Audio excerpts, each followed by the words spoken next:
হযরত লোকমান আলাইহিস সালাম শুরুতেই যে এত সম্মানিত ছিলেন তা নয়, কিন্তু শুরু থেকে তার কর্মকাণ্ডের ভিতরে হিকমতের নিদর্শন পাওয়া যাইত। তিনি একটা মানুষের ছাগল চড়াইতেন, তিনি রাখাল ছিলেন প্রাথমিক সময়। একদিন ওই ছাগলের মালিক এসে বলে, ও লোকমান, তুমি আমার জন্য একটা ছাগল জবাই করবা, আর ছাগলের সবচাইতে সুস্বাদু জায়গার গোশত আমার জন্য নিয়ে আসবা। হযরত লোকমান আলাইহিস সালাম একটা ছাগল জবাই করার পর ওই ছাগলের হৃৎপিণ্ড আর জিহ্বার গোশতটা নিয়ে মালিকের সামনে হাজির। মালিক এবার বলতেছে, লোকমান যাও আর একটা ছাগল জবাই করো, এই ছাগলের সবচাইতে নিকৃষ্ট জায়গার গোশত তুমি আমার সামনে হাজির করবা। এইবার হযরত লোকমান আরেকটা ছাগল জবাই করলেন। এইবারও তিনি হৃৎপিণ্ড আর জিহ্বার গোশত নিয়ে হাজির হয়ে গেলেন। মালিক জিজ্ঞাসা করতেছে, ও লোকমান, তুমি কি আমার সাথে মজা করতেছো নাকি? তোমাকে সবচাইতে উত্তম জায়গার গোশত আনতে বললাম, তুমি হৃৎপিণ্ড আর জিহ্বার গোশত আনছো। আবার সবচাইতে নিকৃষ্ট জায়গার গোশত আনতে বলেছি, তুমি হৃৎপিণ্ড আর জিহ্বার গোশত নিয়ে হাজির হইলা, কারণ কি? হযরত লোকমান তখন বললেন, মালিক, কারো যদি এই হৃদয় আর জবানটা ভালো হয়ে যায়, তার সব ভালো হয়ে যায়। মালিক, কারো যদি হৃদয় আর জবানটা খারাপ হয়ে যায়, তার সব কিছু খারাপ হয়ে যায়, সে সবচাইতে নিকৃষ্ট হয়ে যায়।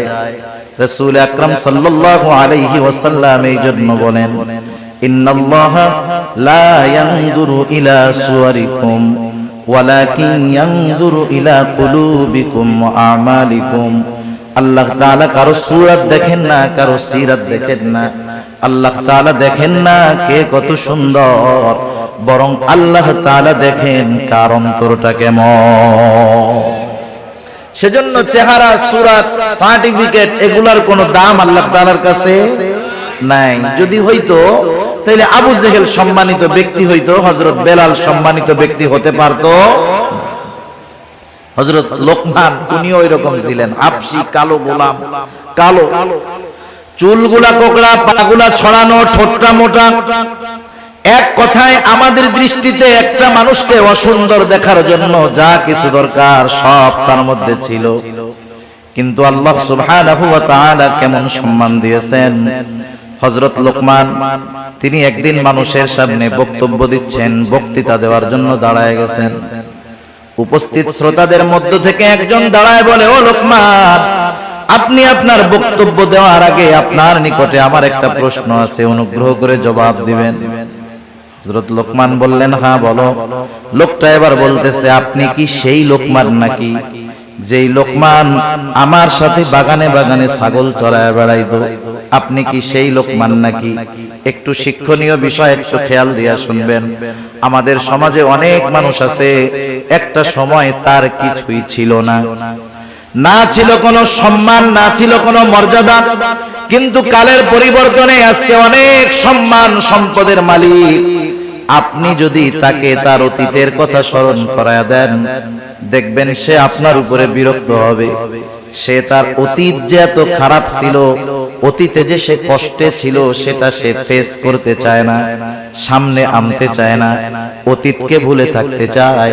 কিন্তু স্বাভাবিক বিষয়টা হলো এমন, যেই ব্যক্তি সর্ব অবস্থায় তার অতীতকে স্মরণ রাখে, অতীতের শিক্ষা নিয়ে চলে, অধিকাংশ ক্ষেত্রে এই ধরনের মানুষগুলা শুকরগুজার বান্দা হয়। আর যারা অতীতকে ভুলে যায়, ওরা অধিকাংশ না শুকরগুজার। খেয়াল করে দেখবেন, এটা বনি ইসরাইলের 3 লোকের ঘটনা আছে।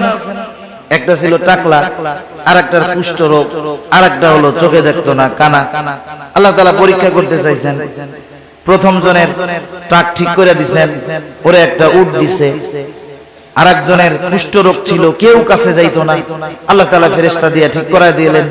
এরপরে তারা একটা গরু দিলেন, সে এক সময় অনেক গরুর মালিক, উটওয়ালা অনেক উটের মালিক। আরেকটা ছিল অন্ধ, আল্লাহ তাআলার পক্ষ থেকে চোখ ঠিক হলো, সে একটা ছাগল পাইলো, তার ছাগলে আল্লাহ বরকত দিলেন, অনেক ছাগল হয়ে গেল। আগের 2 জনকে আবার পরীক্ষা করার জন্য এই 3 জনের কাছে ফেরেশতা আসলো। প্রথম 2 জন কি জবাব দিছে? ফেরেশতা এসে বলছে আমি মুসাফির, আমার একটা উট দাও, আমি জানি আমার গন্তব্যে পৌঁছাইতে পারি। সে কি কইছে? সে বলছে আরে মিয়া দেওয়া যাবে না, সমস্যা আছে। এবার ফেরেশতা তাকে মনে করায় দিয়েছে ওই অতীত, যাই তুমি তো টাকলা ছিলা, তোমার কাছে কেউ আসতো না, কেউ তোমার কাছে ভিড়তো না, আফসোস করতা শুধু আর বলতা আরে আমার চুল যদি গজাইতো কত ভালো হইতো। আল্লাহ তাআলা তোমার চুল গজায়া দিলেন, তোমাকে উট দিলেন, উটের মধ্যে বরকত দিলেন, তুমি অতীতকে ভুলে গেছো? বলে না, এগুলো আমার আগের থেকেই ছিল। কি কইছে? আগের থেকেই ছিল। ফেরেশতা এবার বলছে আল্লাহ তাআলা তোমার যদি আগের অবস্থায় তোমারে ফিরায় দিক। এবার তার নেয়ামত চলে গেছে, আগের অবস্থায় ফিরে গেছে। পরের জন যে কুষ্ঠরোগী, তারও একই অবস্থা, অতীতকেও স্বীকার করছে। কিন্তু যেই লোকটা অন্ধ, তার কাছে যখন যায় বলল আমি একটা ছাগল চাই, মুসাফির বলল আল্লাহর বান্দা তোমার যতগুলা লাগে তুমি নিয়ে যাও, কোনো অসুবিধা নাই, কারণ এক সময় আমার কিছু ছিল না, এগুলা আমাকে আল্লাহ তাআলা দিয়েছে। সেই জন্য শুকরগুজার বান্দা, অতীতকে যারা স্মরণ রাখে অধিকাংশ ক্ষেত্রে তারা হয়। আমাদের সমাজে আমাদেরকে যদি আমাদের কারো অতীত এরকম থাকে আর কেউ যদি লোক সম্মুখে আমার ওই দুর্বল অতীতটাকে স্মরণ করায়া দেয়, আমি তাকে থ্রেট মাইরা ভারী মাইরা বসায়া দিব। কিন্তু হযরত লোকমান এমনটা করেন নাই, তিনি সহসা জবাব দিয়ে দিয়েছেন হ্যাঁ তুমি ঠিক বলেছো, আমি সেই লোকমান যে এক সময় বাগানে বাগানে ছাগল চড়াইতো। সম্মান কমে গেছে অতীত স্বীকার করায়। হযরত লোকমানকে এবার ওই লোকটা প্রশ্ন করতেছে, লোকমান তাহলে এই পর্যায়ে আপনি যে আসলেন, কোন গুণের কারণে আপনি আসলেন, কোন কারণে আল্লাহ তাআলা আপনাকে এত মর্যাদা দিলেন? হযরত লোকমান বললেন শোনো, সত্যবাদিতা, আমানতদারিতা, অহেতুক কথাবার্তা থেকে আমি বিরত থেকেছি। আমি মনে করি এই সবের কারণে আল্লাহ রাব্বুল আলামিন আমাকে এই সম্মান দিয়েছে। হযরত লোকমানকে প্রশ্ন করেছে, হযরত লোকমান স্বীকার গিয়েছে, কারণ তিনি ছিলেন একজন শুকরগুজার বান্দা। আল্লাহ তাআলা হযরত লোকমানের ব্যাপারে সেই জন্য বলেন ওয়ালাকাদ আতাইনা লোকমানাল হিকমাতা আনিশকুর লিল্লাহ, আমি লোকমানকে হিকমত প্রদান করেছি আনিশকুর লিল্লাহ, যাতে সে আল্লাহ তাআলার শুকরগুজার করে, আল্লাহ তাআলার কৃতজ্ঞতা প্রকাশ করে। এখান থেকে এক নম্বর শিক্ষণীয় আমাদের জন্য হলো, আমরা যখন কোনো নেয়ামত প্রাপ্ত হব, যখন কোনো নেয়ামত পাবো, আমরা শুকর আদায় করব কার? আল্লাহ তাআলার শুকরিয়া আদায়। বলেন তো আমরা যদি শুকরিয়া আদায় না করি, আল্লাহ তাআলার কৃতজ্ঞতা প্রকাশ যদি আমরা না করি, আল্লাহ তাআলার সম্মান কমে যাবে? কমবে না। আল্লাহ তাআলার যদি শুকর আদায় আমরা না করি, আল্লাহ তাআলার সম্মান কমবে না।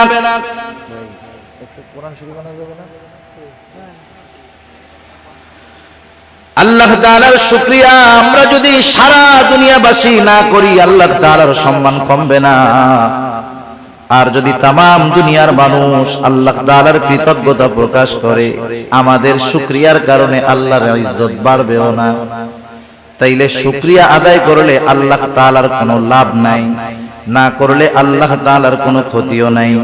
এজন্য আল্লাহ তাআলা বলেন ওয়ামান ইয়াশকুরু ফাইন্নামা ইয়াশকুরু লিনাফসি, যে কৃতজ্ঞতা প্রকাশ করে সে সেটা তার নিজের জন্যই করে। কারণ মানুষ যদি নেয়ামত পাওয়ার পর নেয়ামতের কৃতজ্ঞতা আদায় করে, তার নেয়ামতের মধ্যে প্রবৃদ্ধি দান করেন কে? আল্লাহ তাআলা কোরআনুল কারীমের আরেক জায়গায় বলেন লা ইন শাকারতুম লা আযীদান্নাকুম ওয়া লা ইন কাফারতুম ইন্না আযাবি লাশাদীদ। আল্লাহ তাআলা বলেন লা ইন শাকারতুম লা আযীদান্নাকুম, তোমরা যদি কৃতজ্ঞতা প্রকাশ করো, নেয়ামতের শুকরিয়া আদায় করো, আল্লাহ তাআলা এমনটা বলেন নাই যে বাড়ায়া দিমু, বরং আল্লাহ তাআলা বলেন লা আযীদান্নাকুম, দুইটা তাকিদ যোগ করে আল্লাহ তাআলা বলেন। কেমন জানি কথাটা এরকম যে আমি অবশ্যই অবশ্যই তোমাদের নেয়ামত আরো আমি আল্লাহ বাড়ায়া দিব। ওয়ালা ইন কাফারতুম, তোমরা যদি কুফরি করো তথা নেয়ামতের কৃতজ্ঞতা প্রকাশ না করো, তাতে আল্লাহ তাআলার কোনো ক্ষতি নাই, বরং ক্ষতি কি? আল্লাহ তাআলা বলেন, যাই না রাখো, ইন্না আযাবি লাশাদীদ, আমার আযাব বড় কঠোর, আযাব বড় শক্ত। তাইলে শুকর গুজার বান্দার নেয়ামত আল্লাহ বাড়ায় দেয়, আর যারা নেয়ামতের শুকরিয়া আদায় করে না, আল্লাহ তাআলা তাদের কঠিন আযাবে গ্রেফতার করে। আল্লাহ তাআলা সেই কথাই বলেন, মান কাফারা ফা ইন্নাল্লাহা গনিয়্যুন হামিদ। আর যারা শুকরিয়া আদায় করে না, কুফরি করে, তারা জানা রাখুক, ফা ইন্নাল্লাহা গনিয়্যুন হামিদ, আল্লাহ তাআলা কারো কৃতজ্ঞতার মুখাপেক্ষী নয়। সেজন্য আমরা শুকরিয়া আদায় করলে লাভ আমাদের নিজেদের। এখানে আল্লাহ তাআলা হযরত লোকমানের পরিচয় দিচ্ছেন যে লোকমান তো হিকমতওয়ালা, শুধু হিকমতওয়ালা নয়, লোকমান আমার একজন শুকরগুজার বান্দা। সুবহানাল্লাহ। এইবার সেই লোকমান ছেলেদেরকে কি বলছে, সেই কথাগুলো আল্লাহ তাআলা আমাদেরকে বলতেছে। হযরত লোকমান সন্তানদেরকে নসিহত করতেছে, উপদেশ দিচ্ছে। এক নম্বর নসিহত, হযরত লোকমান সন্তানকে বলতেছে, ও আমার সন্তান, ওয়াইদ ক্বালা লুকমানু লিবনিহি ওয়া হুয়া ইয়াইদু ইয়া বুনাইয়া লা তুশরিক বিল্লাহ। হযরত লোকমান তার সন্তানকে এক নম্বর নসিহত করতেছে, উপদেশ দিচ্ছে, ও আমার বৎস। নসিহত করার কিছু ভাষা আছে, সব সময় ধমক দিলে কাম হয় না। আমরা তো আমাদের বাচ্চা ছেলেদেরকে কিছু উপদেশ দেওয়ার আগে বলে, বেটা আগে পিটানি দে, এই করি সেই করি। না না, আপনি আপনার সন্তানকে যদি কোনো কথা শোনাতে চান, তাহলে তাকে আবেগ, মহব্বত, ভালোবাসার সাথে উপদেশটা করতে হবে।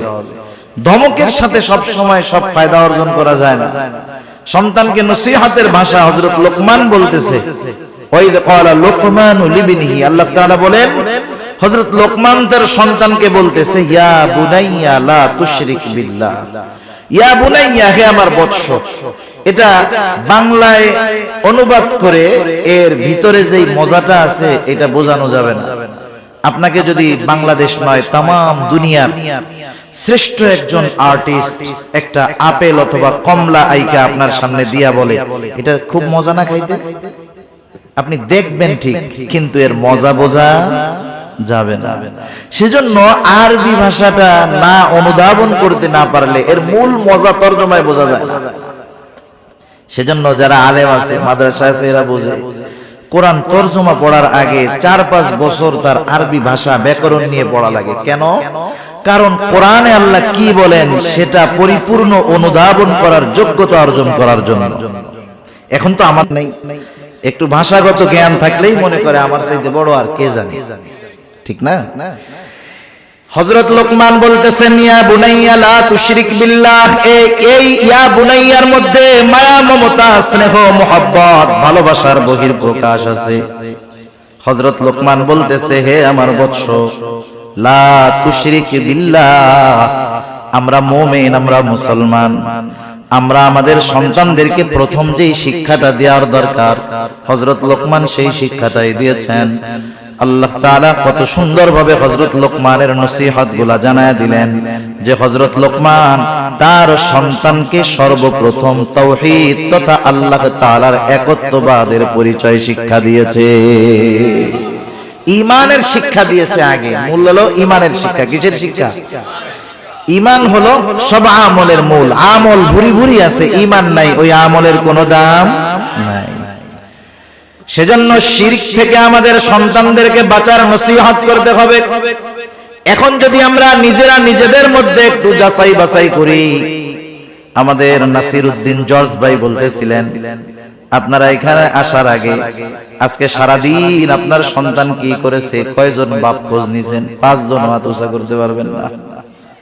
এবার আমি যদি আপনাদের প্রশ্ন করি, এমন কোন বাবা আছেন একটু বলেন, আমি আমার সন্তানটাকে একদিন সুন্দর মতো আমার পাশে বসাইয়া গায়ে হাত বুলাইয়া এরকম বলেছি, ও আমার কলিজার টুকরা সন্তান, আল্লাহ তাআলার সাথে শিরিক কইরো না? আসেননি দুই একজন বাপ এরকম? আমার পোলা এখনো বড় হয় নাই, এই ওয়াজ করার টাইম ওরে হয় না, এই জন্য আমি করি নাই। মানে আপনারা আবার কইতে পারেন যে হুজুর ওয়াজ করতেছেন, আপনি কি এই আমল করছেন নাকি? মানে আমার ছেলেও তো বড় হয় নাই তো। তাহলে দেখেন এই জায়গায় যে কয়জন আছেন, একজন সাহস করে হাত উঁচা করতে পারেন না, আফসোসের ব্যাপার। একটু চিন্তা করেন না কি হবে অবস্থা, কবরে যাওয়ার পরে ওই পোলা কি দিবে? দেওয়ার আছে কিছু? বরং ওই পোলা আপনি আমল করতেছেন, ওই ছেলে জাহান্নামে যাওয়ার কারণ হইতে পারে। হযরত লোকমান সন্তানকে বলতেছে, ইয়া বুনাইয়া লা তুশরিক বিল্লাহ, হে আমার বৎস, তুমি আল্লাহ তাআলার সাথে শিরক কইরো না। কেন শিরক করবা না? ইন্নাশ শিরকা লাযুলমুন আযীম, শিরক হলো মহা অন্যায়, মহা জুলম। প্রত্যেকটা গুনাহ, প্রত্যেকটা পাপ জুলম, কিন্তু সবচাইতে বড় জুলম হলো আল্লাহর সাথে শিরক করা। এজন্য আল্লাহ তাআলা কোরআনুল কারীমের মধ্যে বলেন, ইন্নাল্লাহা লা ইয়াগফিরু আন ইউশরাকা বিহি ওয়া ইয়াগফিরু মা দুনা যালিকা লিমান ইয়াশা ওয়া মান ইউশরিক বিল্লাহি ফাকাদ ইফতারা ইসমান আযীমা। আল্লাহ তাআলা জানা দিয়েছেন, ইন্নাল্লাহা লা ইয়াগফিরু আন ইউশরাকা বিহি, নিশ্চয় আল্লাহ তাআলা তার সাথে যে শিরক করে তাকে আল্লাহ তাআলা ক্ষমা করবে না। আল্লাহ তাআলা বলেন, ওয়া ইয়াগফিরু মা দুনা যালিকা লিমান ইয়াশা, শিরক ছাড়া যদি কেউ কোনো অন্যায় করে আল্লাহ তাআলা যাকে চান তাকে তিনি ক্ষমা করে দিবেন। কিন্তু যে শিরক করলো সে কি অপরাধ করলো? আল্লাহ তাআলা বলেন, ওয়া মান ইউশরিক বিল্লাহি ফাকাদ ইফতারা ইসমান আযীমা, যে আল্লাহ তাআলার সাথে শিরক করলো, ফাকাদ ইফতারা ইসমান আযীমা, সে এক মহা পাপের সূচনা করলো। এজন্য এই পৃথিবীতে যার দ্বারা শিরক শুরু হয়েছে, কিয়ামত পর্যন্ত যত শিরক হবে সব শিরকের সমপরিমাণ গুনাহ তার আমলনামায় যোগ হবে। যেমন আদম আলাইহিস সালামের এক সন্তান যে হত্যা করছে, হত্যাকারী যেটা, কিয়ামত পর্যন্ত পৃথিবীতে যত অন্যায়ভাবে হত্যা সংগঠিত হবে সব হত্যার গুনাহ তার আমলনামায় যোগ হয়ে যাবে। নাউযুবিল্লাহ। সেজন্য আল্লাহ আমাদেরকে শিরক থেকে বাঁচার তৌফিক দান করুন। আল্লাহ তাআলা আমাদেরকে সকল প্রকার শিরক থেকে বেঁচে থাকার তৌফিক দান করুক, সবাই বলি আমিন। সেজন্য আমাদের দ্বারা জানি নতুন কোন শিরকের আবির্ভাব না ঘটে। এই যে অনেক সময় নতুন নতুন মাজার গজায়, শুনছেন না আপনারা? রাত্রের মধ্যে মাজার উঠে যায় একবার, কয়দিন পরে ওই জায়গায় সেজদা দেওয়া, এইসব অপরাধ শুরু হয়। যাদের মাধ্যমে এগুলো শুরু হলো, যতদিন ওইখানে ওই অপকর্ম চলবে তাদের আমলনামায় ওই গুনাহ যোগ হতে থাকবে। আল্লাহ তাআলা এরপর আরেক জায়গায় বলেন, ইন্নাল্লাহা লা ইয়াগফিরু আন ইউশরাকা বিহি ওয়া ইয়াগফিরু মা দুনা যালিকা লিমান ইয়াশা ওয়া মান ইউশরিক বিল্লাহি ফাকাদ যাল্লা যালালান বাঈদা। আল্লাহ তাআলা জানায় দেন, শিরক ছাড়া তিনি সব গুনাহ ক্ষমা করে দিবেন। শুধু তাই না, যারা শিরকের সাথে জড়িত হয়ে যায় তারা বহুত বড় পথভ্রষ্ট হয়ে যায়, তারা সিরাতে মুস্তাকিমের পথ থেকে বিচ্যুত হয়ে জাহান্নামের পথের পথিক তারা হয়ে যায়। আল্লাহ তাআলা বলেন, ফাকাদ যাল্লা যালালান বাঈদা, তারা বহুত বড় পথভ্রষ্ট হিসাবে পরিণত হয়। শুধু তাই না, আল্লাহ তাআলা কোরআনুল কারীমের আরেক জায়গায় বলেন, মান ইউশরিক বিল্লাহি ফাকাদ হারামাল্লাহু আলাইহিল জান্নাতা ওয়া মাওয়াহুন নার ওয়া মা লিয-যালিমিনা মিন আনসার। আল্লাহ রাব্বুল আলামিন বলেন, মান ইউশরিক বিল্লাহ, যে আল্লাহ তাআলার সাথে শিরক করে, ফাকাদ হারামাল্লাহু আলাইহিল জান্নাহ, আল্লাহ তাআলা তার জন্য জান্নাতকে হারাম করে দেয়। যারা শিরক করে তাদের জন্য জান্নাত হারাম। জোরে বলেন, তাদের জন্য জান্নাত কি? হারাম, হারাম। শুধু তাই না, আল্লাহ তাআলা বলেন, ওয়া মাওয়াহুন নার ওয়া মা লিয-যালিমিনা মিন নাসীর। আল্লাহ তাআলা বলেন, জাহান্নাম এটা কতই না নিকৃষ্ট আবাসস্থল, তাদের জন্য কোনো সাহায্যকারী নাই। আল্লাহ তাআলা যারা শিরক করে তাদের ব্যাপারে একটা উপমা দেন। আল্লাহ তাআলা বলেন, ওয়া মান ইউশরিক বিল্লাহ ফাকাআন্নামা খাররা মিনাস সামা ফাতাখতাফুহু আত-তায়রু আও তাহওয়ি বিহির রিহু ফি মাকানিন সাহিক। আল্লাহ তাআলা বলেন মান ইউশরিক বিল্লাহ, যে আল্লাহ তাআলার সাথে শিরক করে, ফাকাআন্নামা খাররা মিনাস সামা, সে কেমন জানি আসমান থেকে পতিত হয়, আল্লাহ তাআলার জিম্মাদারি তার উপর থেকে উঠে যায়, সে আসমান থেকে পতিত হলো। ফাকাআন্নামা খাররা মিনাস সামা ফাতাখতাফুহু আত-তায়রু, একটা পাখি তারে সো মাইরা নিয়ে গেল, আও তাহউই বিহির রিহু ফি মাকানিন সাহিক, অথবা প্রচন্ড ঝড় বাতাস তাকে দূরবর্তী অজানা কোন জায়গায় নিক্ষেপ করলো। তার মানে যেই ব্যক্তি শিরক করে সে তার আমল সপ্ত বাদ হয়, জাহান্নামের ঠিকানা তার হয়, জান্নাত হারাম হয়। আল্লাহ তাআলা উপমা দিয়ে বুঝাইলেন সে একেবারে ধ্বংস হয়ে যায়, নিঃশেষ হয়ে যায়, শেষ তার সব, জিন্দেগি বরবাদ, আখিরাত বরবাদ। সেজন্য আমরা কখনো চাই না যে আমাদের সন্তানেরা জাহান্নামী হোক, কেউ চায় না, কেউ চায় না। সেজন্য আমরা আমাদের সন্তানদেরকে বোঝাবো যে আল্লাহর সাথে শিরক কইরো না, কারণ শিরক সবচাইতে বড় জুলম, আর শিরক করলে সবচাইতে বেশি বেজার হন আল্লাহ রাব্বুল আলামিন। এটা হযরত লোকমানের প্রথম নসিহত। এরপরে আল্লাহ সুবহানাহু ওয়া তাআলা এই নসিহতের পরে নিজে কিছু নসিহত করেছেন, সময় সুযোগ হইলে ওইটা আমরা শেষে বলবো। আজকে শুধু হযরত লোকমানের নসিহতগুলো আমরা শুনি, একটু খেয়াল রাখবো, মুখস্থ করার চেষ্টা করব। এক নাম্বার নসিহত, হযরত লোকমান তার সন্তানকে কার সাথে শিরক করতে মানা করছে। দুই নাম্বার, এবার সন্তানকে উদ্দেশ্য করে হযরত লোকমান বলতেছে, ইয়া বুনাইয়া ইন্নাহা ইন তাকু মিসকালা হাববাতিন মিন খারদালিন ফাতাকুন ফি সাখরাতিন আও ফিস সামাওয়াতি আও ফিল আরদি ইয়াতি বিহাল্লাহ। আল্লাহর সাথে শিরক করবা না, পাপ করবা না, শিরক করবা না, শুধু তাই না, এবার আল্লাহ তাআলা কতটা সূক্ষ্মদর্শী, তার মানে আল্লাহ তাআলা আমাদেরকে কতটা দৃষ্টির ভিতরে রাখেন। হযরত লোকমান সন্তানকে সেটা বুঝাইতেছেন। প্রত্যেকটা বাচ্চা যদি ছোট থেকে তার মা বাবা বাচ্চাকে যদি শিক্ষা দেয় আল্লাহ তাআলার ব্যাপারে, ওই বাচ্চার মগজে ওই বিশ্বাসটা ঢুকে যায়, সে সব সময় ওই বিশ্বাসের উপরে অটল থাকে। হযরত লোকমান সন্তানকে এবার কি বলতেছে, ইয়া বুনাইয়া ইন্নাহা ইন তাকু মিসকালা হাববাতিন মিন খারদাল। একটু খেয়াল দিয়ে শুনেন, বলতেছে হে আমার বৎস, ইন্নাহা সেই জিনিসটা, ইন্নাহা সেই জিনিসটা, কোন জিনিসটা? মুফাসসিরিনে কেরাম দুইটা মত পাওয়া যায়।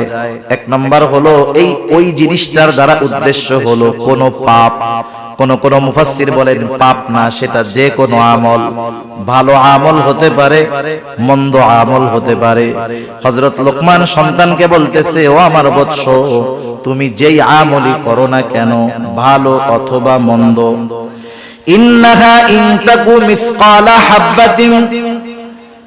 আল্লাহ তাআলা হযরত লোকমানের নসিহতটা কত সুন্দরভাবে দেখেন আমাদের খেদমতে পেশ করে বলেন। হযরত লোকমান সন্তানকে বলতেছে, তুমি যেই আমলটা করো সেই আমলটা যদি সরিষা দানা পরিমাণও হয়, ইন্নাহা ইন তাকু মিসকালা হাববাতিন মিন খারদালিন ফাতাকুন ফি সাখরাতিন আও ফিস সামাওয়াতি আও ফিল আরদি ইয়াতি বিহাল্লাহ। তুমি যেই আমলটা করো, ভালো হোক আর মন্দ হোক, ওই আমলটা যদি সরিষা দানা পরিমাণ হয়, কি দানা পরিমাণ বলেন? ওই আমলটা যদি সরিষা দানা পরিমাণ হয়, আর ওই আমলটা যদি পাথরের মধ্যে থাকে, কোন জায়গায় থাকে? হযরত আনাস রাদিয়াল্লাহু তাআলা আনহু হতে বর্ণিত হাদিস, কোন মানুষ যদি দুনিয়াতে এমন কোন জায়গায় কোন আমল করে, এমন কোন পাথরের মধ্যে আমল করে যেই পাথরের কোনো জানালা নাই, কোনো দরজা নাই, একেবারে আটকানো, ওই পাথরের মধ্যেও কোন মানুষের যদি কোনো আমল থাকে, কিয়ামতের দিন সেই আমল হাজির করবে কে? আল্লাহ তাআলা কোরআনুল কারীমের মধ্যে বলেন, ওয়ানাদাউল মাওয়াজিনাল কিসতা লিয়াউমিল কিয়ামাতি ফালা তুযলামু নাফসুন শাইআ وإن كان مثقال حبة من خردل أتينا بها وكفى بنا حاسبين আল্লাহ তাআলা বলেন আমি কিয়ামতের দিন ইনসাফের বিচারালয় কায়েম করব ন্যায় বিচারের আদালত কিয়ামতের দিন আমি আল্লাহ কায়েম করব বাস্তব কথা তিতা লাগলেও সত্য কথা দুনিয়ার আদালতগুলোর মধ্যে ইনসাফ নাই বেইনসাফি ভরা এখানে যদি একটা ইনসাফ হয় বেইনসাফি হয় হাজার হাজার কিন্তু আল্লাহ তাআলার আদালতে কোনো বেইনসাফি নাই আল্লাহ তাআলা বলেন ওয়ানাদাউল মাওয়াজিনাল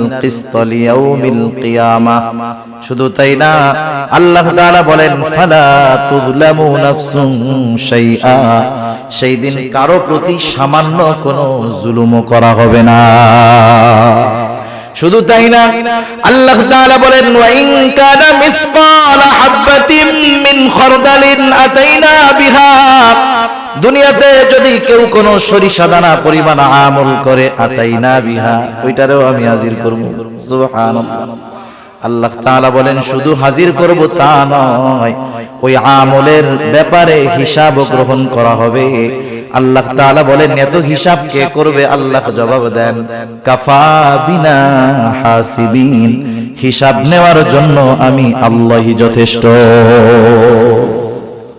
হযরত লোকমান সন্তানদের এই কথা শিক্ষা দিচ্ছে বাজার তুমি হয়তো আমার সামনে পীর সাহেব হয়ে থাকবা কিন্তু তুমি যখন রাত্রে বেলা রুমের মধ্যে দরজা আটকাইবা ওয়াইফাই লাইনটা দিবা গুনাহ করবা পাপ করবা আমার সামনে তো তোমার মতো ভালো ভদ্র আর কেউ নাই তুমি আমার অগোচরে যায় অপরাধ করবা গুনাহ করবা মনে কইরো না যে আল্লাহ তাআলা দেখবে না আল্লাহ সব দেখবে হযরত লোকমান সেই কথাই বলেন ও আমার বৎস তোমার কোন আমল যদি সরিষা দানা পরিমাণ হয় ওই আমলটা যদি পাথরের মধ্যে থাকে শুধু তাই না মিসকালা হাববাতিন মিন খারদালিন ফাতাকুন ফি সখরাতিন সেটা যদি পাথরের মধ্যে থাকে আও ফিস সামাওয়াত সেটা যদি আসমানেও থাকে আও ফিল আরদ সেটা যদি জমিনের সাথেও মিশে থাকে আল্লাহ তাআলা সেই আমলটা হাজির করবেন ইয়াতি বিহাল্লাহ ওই আমলটাও হাজির করবে কে